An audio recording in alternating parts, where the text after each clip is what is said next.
bonjour à tous, on se retrouve aujourd'hui pour une petite vidéo concernant le crowdlending et donc la plateforme Mintos sur laquelle je suis investi, sur laquelle j'investis mon argent, donc sur une plateforme de prêt aux particuliers. Pas de grandes nouvelles concernant Mintos et c'est pour ça que je ne fais pas beaucoup de vidéos, je suis désolé pour ceux qui seraient intéressés par ces vidéos là en particulier, mais je vous rappelle ici que j'ai déjà fait 2 vidéos que j'ai mis à jour au niveau de la FAQ en tout cas, avec toutes les différentes questions que vous pouvez avoir. La première vidéo, je vous mets le lien vers cette vidéo, maintenant qui date depuis un petit moment, qui date de le début d'année 2021, qui s'appelle les conseils stratégie Mintos, sur laquelle je vous présente en détail cette plateforme Mintos,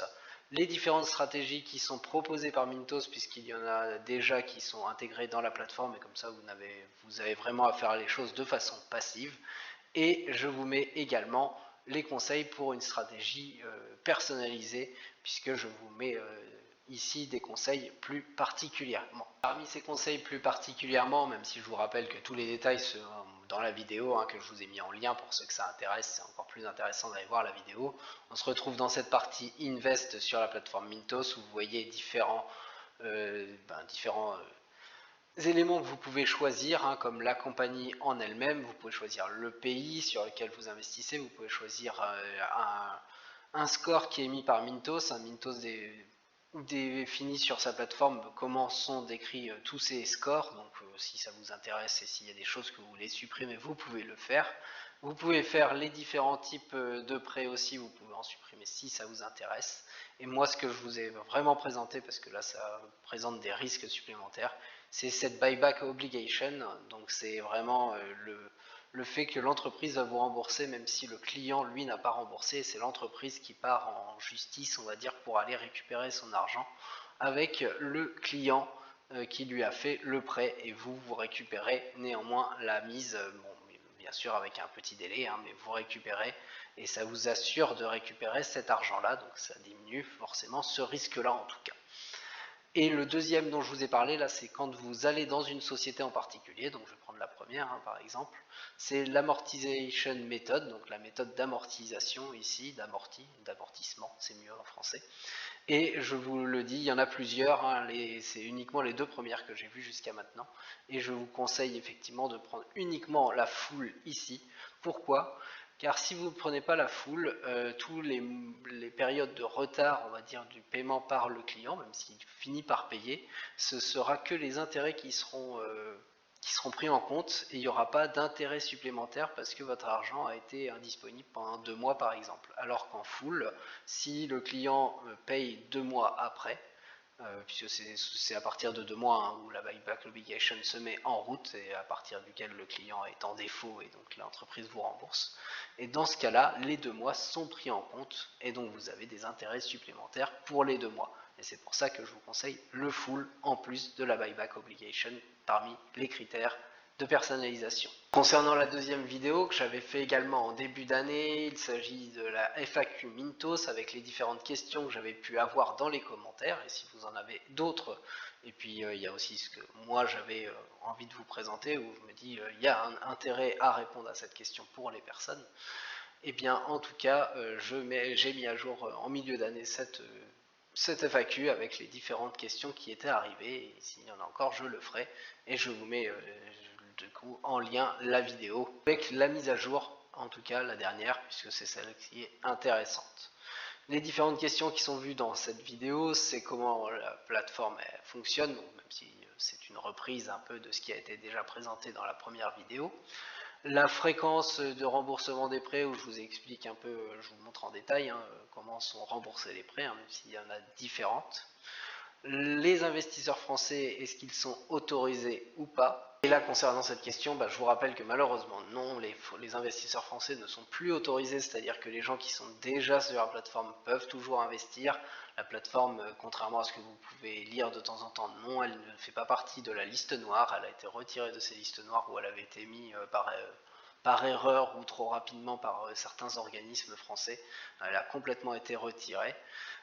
Puisqu'elle est en cours de régularisation, et c'est pour ça que pour l'instant c'est indisponible aux investisseurs français tant qu'il n'y a pas une régularisation de l'AMF ou quelque chose comme ça, mais probablement de l'AMF, hein, c'est en tout cas ce que la plateforme cherche à faire. Je vous conseille, hein, comme je vous l'ai mis dans la FAQ, hein, de renseigner votre adresse, puisque moi je vous tiendrai au courant, j'essaierai de vous tenir au courant dès que je saurai que c'est réouvert pour les investisseurs, mais vous pouvez laisser votre email si vous le voulez pour pouvoir être prévenu, et vous serez même probablement prévenu avant que moi je le sache, puisque en tant que investisseur à l'intérieur de la plateforme, je n'aurai peut-être pas cette information directement. Néanmoins, sur le point de vue régularisation, hein, vous voyez qu'il y a des nouvelles, hein, avec une autre plateforme qui est Twino ici, puisqu'il y a des licences, hein, qui commencent à être obtenues par des organismes un peu comme l'AMF, hein, le FCMC ici, donc le Finance, c'est au niveau de Latvian, hein, donc c'est la Lettonie, Financial Capital Market Commission, hein, donc c'est un peu le gendarme du côté de la Lettonie, et vous voyez qu'il y a des licences de régularisation qui sont déjà obtenues depuis septembre, hein, donc c'est vraiment sur toute cette mise en conformité qui est faite par la plateforme, et c'est pour ça qu'elle attend cela avant d'arriver au niveau des investisseurs français, puisqu'a priori il y a quand même des conditions qui sont au niveau des investisseurs français, mais par contre déjà l'obtention de cette licence européenne, hein, puisque même si c'est du côté de la Lettonie, c'est vraiment du côté européen, ça suit les normes européennes, et donc ça permet à la plateforme d'être régularisée, et comme vous voyez notamment d'avoir un plancher ici de 20 000 euros sur lequel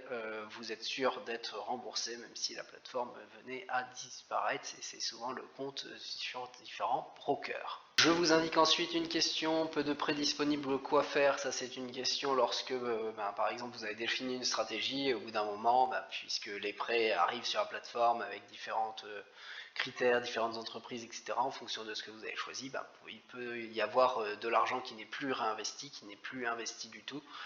pour des raisons de peu de prêts qui sont disponibles. C'est en effet toujours dans l'onglet Invest ici sur la plateforme Mintos, lorsque vous définissez toute votre stratégie au niveau de Mintos, qu'en fonction des critères que vous avez choisis précédemment, et ici des pourcentages de rendement que vous choisissez et des durées que vous choisissez, où il va y avoir plusieurs prêts qui vont matcher ou non. Vous voyez que si par exemple on choisit plus de 12% actuellement, pendant un moment il y avait des prêts à plus de 12%, maintenant il n'y en a plus. Même si vous descendez cette barre ici, par exemple à 9, voilà, j'ai mis à 9,7, hein, tous les prêts au-dessus de 9,7, et bien vous voyez qu'il n'y en a que 7.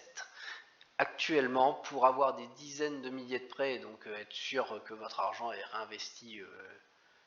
immédiatement, il faut descendre ce niveau à 7. Alors je crois que je peux écrire, oui, je peux écrire ici directement 7.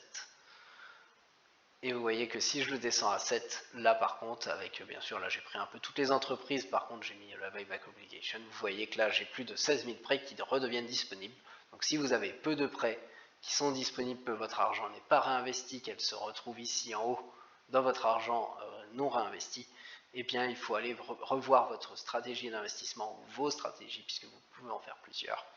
pour aller modifier les critères si vous le souhaitez, bien entendu, ou alors sinon désinvestir votre argent de la plateforme, la retirer pour la mettre dans un autre investissement. La question suivante que j'aborde dans cette FAQ Mintos, il s'agit des risques de perdre son argent sur cette plateforme. Bien évidemment, c'est un investissement, il y a donc des risques, même avec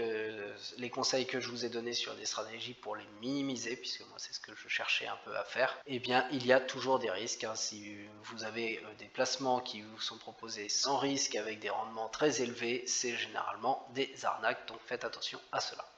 Je vous parle ensuite du délai avant l'attribution de l'argent sur les différents prêts, hein. Si vous avez bien défini votre stratégie, qu'il y a bien des prêts disponibles, je vous montre cela en détail, mais c'est très rapide généralement. Je vous parle ensuite du réinvestissement en automatique afin de faire une stratégie qui est davantage passive, donc ça c'est au choix de chacun, mais il y a la possibilité d'automatiser au maximum tout cela, même en prenant